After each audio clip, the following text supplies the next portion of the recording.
Lección 2. Aspectos que influyen en la calidad del agua embalsada. En esta lección vamos a considerar los siguientes puntos: la biología de los embalses, las temperaturas del agua, el oxígeno disuelto, los cuerpos flotantes, los tipos de embalses y conclusiones sobre la calidad del agua. La biología de los embalses. En las aguas de los embalses vive una serie de organismos que constituyen una comunidad biótica, formada por animales, plantas y bacterias.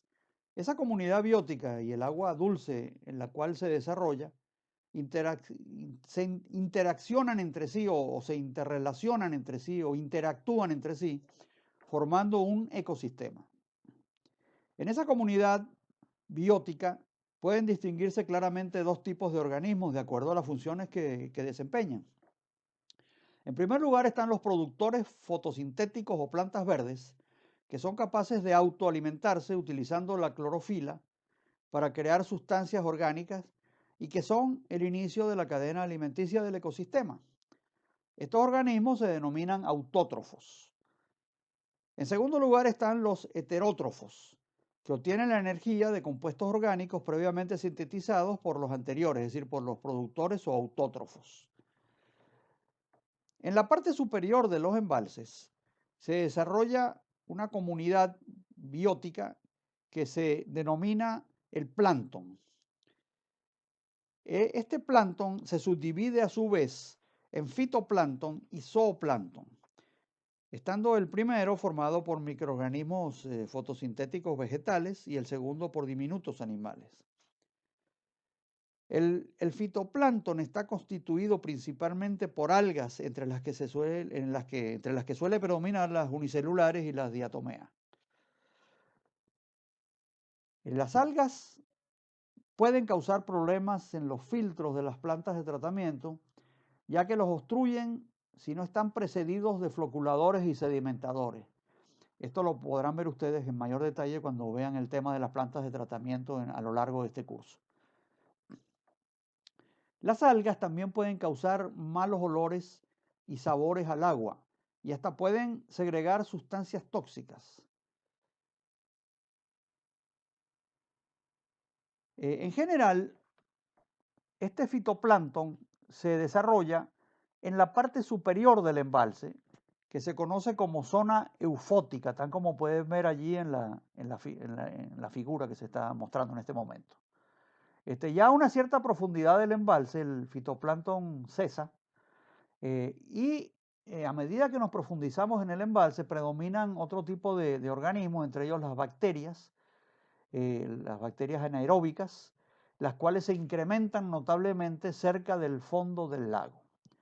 Por otra parte, tal como veremos más adelante, en las inmediaciones del fondo del lago suele incrementarse la turbidez debido a los sedimentos que llegan a esta parte transportados por el río.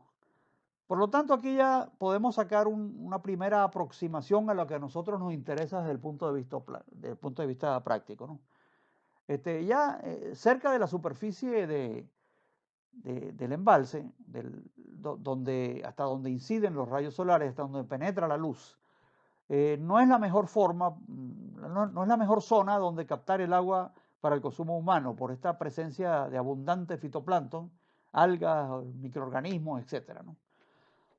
Y por otra parte, en la parte del fondo del embalse, en la franja inferior, tampoco va a ser la mejor zona para captar el agua por estas bacterias que predominan allí, por la turbidez que presenta el agua debido a los sedimentos que suele transportar el río, que como les dije veremos un poco más adelante en otra lección de este curso.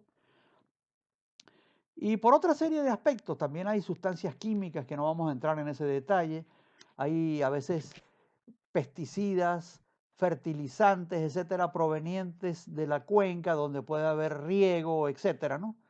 Por lo tanto, la calidad del agua desde este punto de vista que estamos viendo, que es la biología de los embalses, y de otras consideraciones que ya mencionaremos más adelante, es muy variable con la profundidad.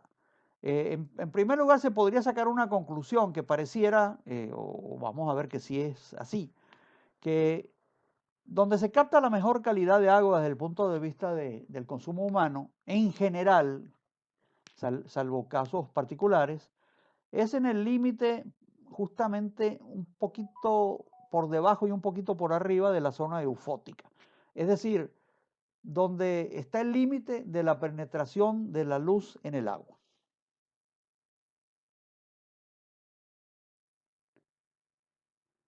Otro aspecto dentro de siempre del tema de esta biología de los embalses que estamos revisando es la presencia y el desarrollo de vegetales flotantes en el embalse.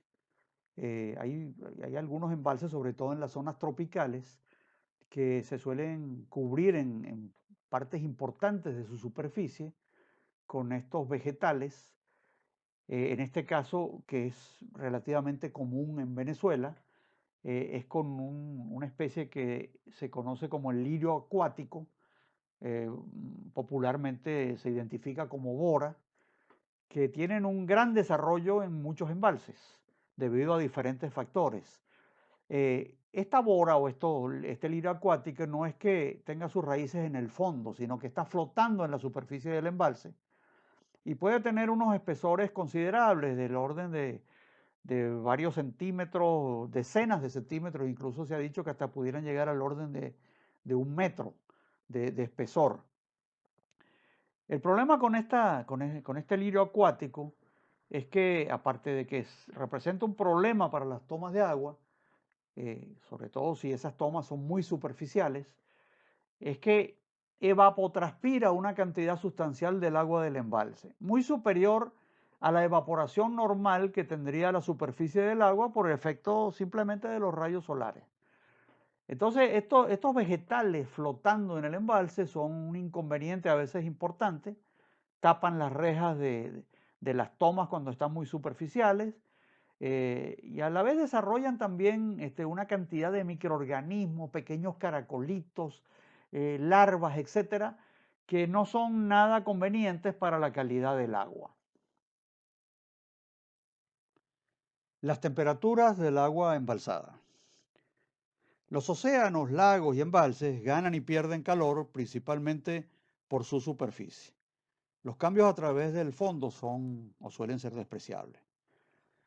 Cuando el agua superficial se calienta como consecuencia de la irradiación solar, se establece una zona de transición entre la capa superficial y el agua profunda más fría. Se podría pensar que la variación de la temperatura con la profundidad se efectúa de forma constante, lineal, tal como se indica en la línea esta discontinua de trazos que se presenta en la figura que ustedes están viendo en pantalla. Por el contrario, las mediciones indican que la temperatura hasta una cierta profundidad se mantiene casi constante y a continuación desciende rápidamente en un intervalo de profundidad pequeño, el cual se conoce como termoclina. Por debajo de la termoclina la temperatura desciende gradualmente con la profundidad, alcanzando su valor mínimo en el fondo del embalse. La termoclina constituye una especie de capa de separación entre las aguas superficiales más calientes y por lo tanto menos densas y las profundidades más frías. La formación de la termoclina se explica por el hecho de que la transmisibilidad de la temperatura en los lagos es lenta y la absorción de la radiación solar se efectúa en los primeros metros de profundidad. Como la capa del agua superficial está afectada por las corrientes inducidas por el viento, se produce en esta zona una mezcla intensa que uniformiza la temperatura. Por el contrario, a profundidades iguales o mayores que la termoclina, la presencia de corrientes es prácticamente nula.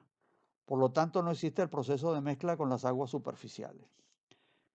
Debido a la forma característica que presenta la distribución de temperaturas con la profundidad, se dice que existe en los embalses una estratificación térmica, la cual se acentúa en la estación más cálida del año.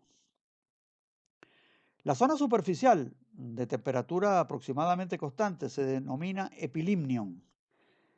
La zona de cambios rápidos de temperatura donde se ubica la termoclina se denomina mesolimnion. Y finalmente la zona de aguas profundas estancadas se denomina hipolimnion. En esta última zona los cambios de temperatura son muy lentos o incluso suelen ser inexistentes. Las temperaturas mayores de 28 grados son indeseables, ya que propician la multiplicación activa de las bacterias y otros microorganismos. Como estas temperaturas se presentan en el agua superficial, es conveniente en estos casos captarla por debajo de la termoclina, donde la temperatura es menor. Fíjense que volvemos otra vez a algo similar a lo que hemos visto en los casos anteriores, referente a la biología de los embalses, que no es lo más conveniente captar el agua cerca de la superficie del embalse por todas las razones que hemos visto aquí. En este caso, básicamente por las temperaturas. Sino que lo más conveniente es captarla un poco por debajo de la termoclina, donde obtendremos una mejor calidad.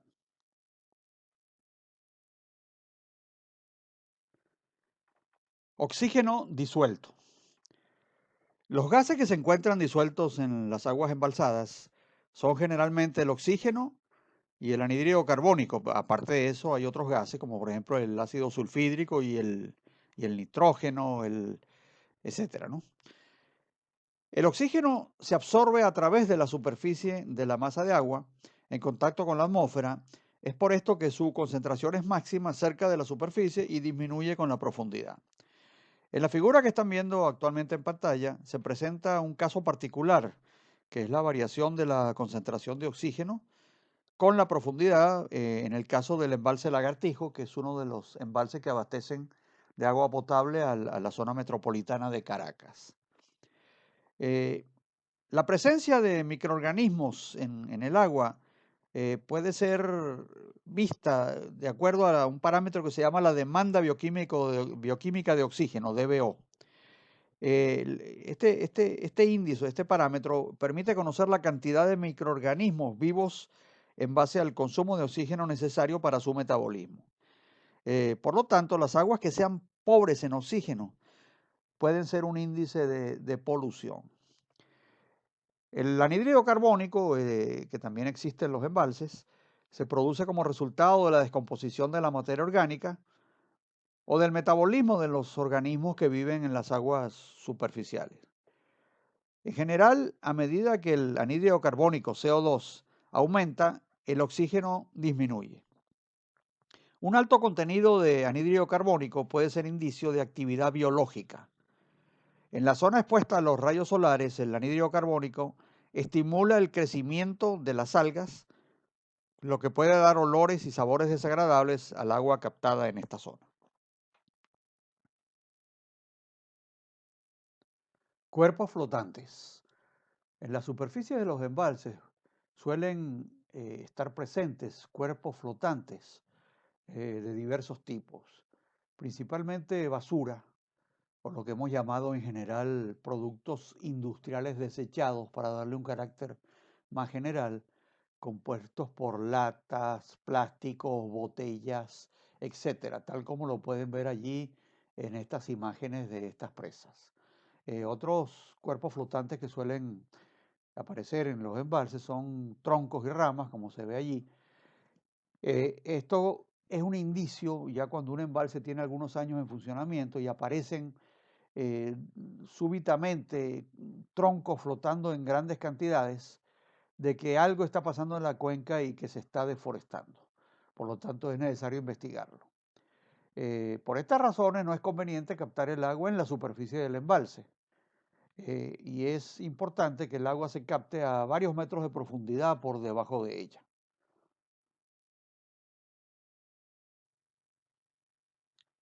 Tipos de embalses. Desde el punto de vista práctico que nos atañe en relación con la calidad del agua que vamos a captar de estos embalses, los podemos clasificar en dos grandes categorías generales. Hay otras subcategorías que no vamos a mencionar aquí. En primer lugar, tenemos los embalses oligotróficos. Los lagos o embalses oligotróficos se caracterizan por ser profundos, con márgenes rocosas, de pendientes fuertes, y su relación superficie-volumen es pequeña. Son lagos típicamente de regiones montañosas, con suelos orgánicos en las laderas y en el fondo pobres, de espesores pequeños. Allí los ven en la figura que tienen en pantalla. Allí los ven dos ejemplos de embalses que están en las dos fotos de la izquierda. En primer lugar está la presa de Aldeadávila en España, casi en la frontera de España con Portugal, en Extremadura.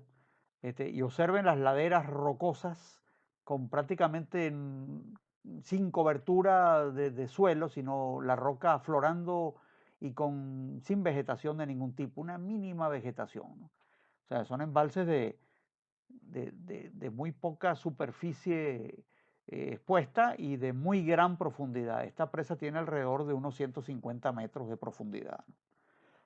También ven allí en la otra fotografía el embalse de Santo Domingo, aquí en Venezuela, en la zona de los Andes, que es una presa también de unos 75 metros de altura aproximadamente, y lo mismo con laderas rocosas, en las cuales el crecimiento de vegetación es muy pobre. Son laderas de muy fuertes pendientes, y el embalse, al igual que el de Aldea Dávila, es de relativamente poca superficie y una gran profundidad. Y allí tienen a la derecha el esquema ese de lo que es un embalse de este tipo con las características principales.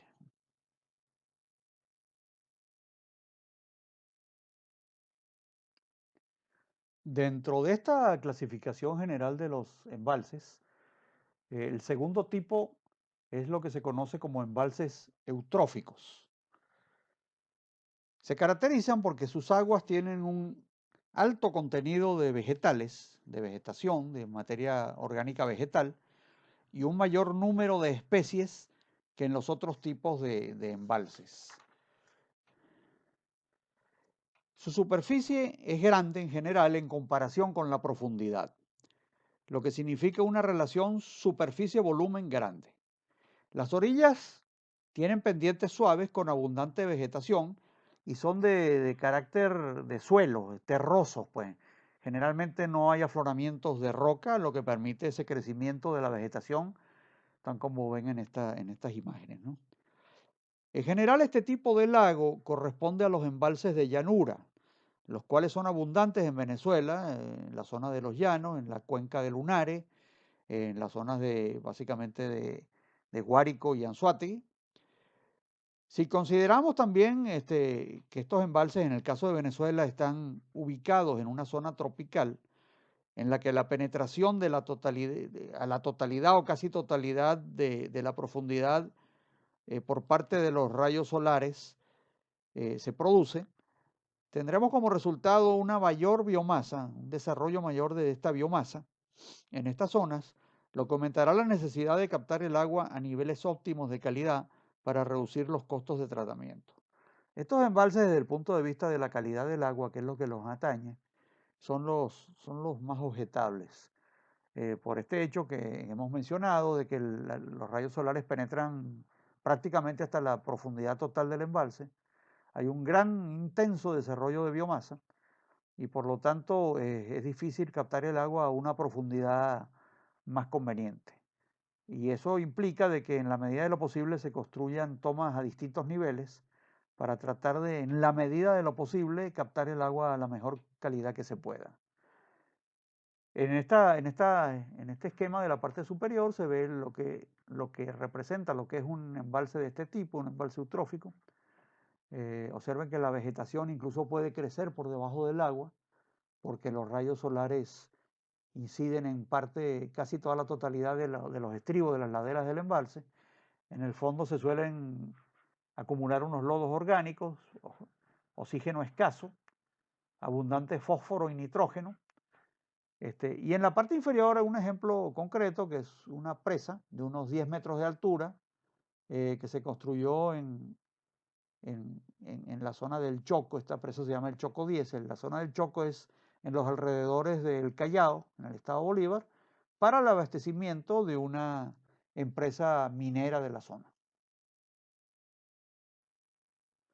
Conclusiones y recomendaciones sobre la calidad del agua embalsada. De todo lo desarrollado en esta lección se sacan las siguientes conclusiones y recomendaciones. La calidad del agua que se capta de los embalses para el consumo humano depende de múltiples factores, todos ellos variables con la profundidad. En general, los costos de tratamiento del agua variarán significativamente dependiendo de la profundidad a la que ésta sea captada en el embalse. Por lo tanto, existirá una profundidad o franja óptima en la que se captará el agua de la mejor calidad. Pero resulta que el nivel del embalse fluctúa continuamente, lo que hace que la franja óptima de captación también lo haga. En consecuencia, lo más conveniente es la utilización de tomas selectivas, es decir, ubicadas a diferentes niveles, para así captar en todo momento el agua a la profundidad más conveniente. Construir tomas selectivas es más costoso que utilizar tomas de fondo con un solo nivel de captación. Sin embargo, diferentes estudios concluyen que a la larga dicha diferencia de costos se recuperará con los menores costos de tratamiento del agua. Por lo tanto, lo más recomendable cuando el agua sea para el consumo humano es utilizar tomas selectivas.